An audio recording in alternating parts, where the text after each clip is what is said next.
Lou Family Residential Builders is in 1995 deur Johan Lou gestig en het sedertdien 'n leier in residensiële ontwikkeling geword. Na jare se ondervinding het hulle besluit om hulle eie graniet en kwarts aanleg vir hulle ontwikkelings te begin.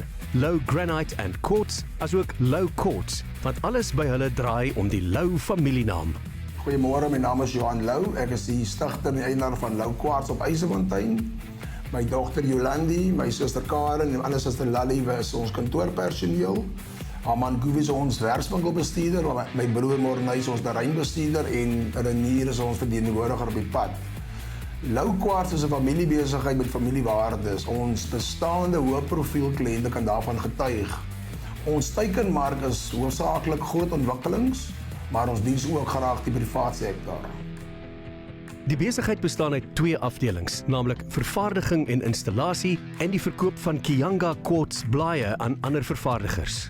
Hul gesoute vakmanne vervaardig, poleer en installeer graniet en is wyd en suid bekend vir hulle goue hande. Die werkswinkel is toegerus met die heel nuutste Gange CNC masjien vir vervaardiging en polering.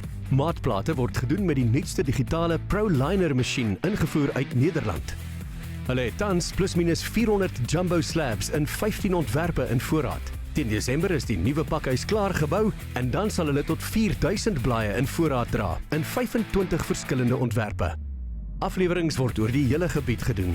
Lou Quartz en Kianga se installasiepryse is ongelooflik en dra boonop 'n 15 jaar waarborg. Die rede vir die mededingende pryse is dat hulle kwarts in Zimbabwe vervaardig word en nie uit China verskeep word nie.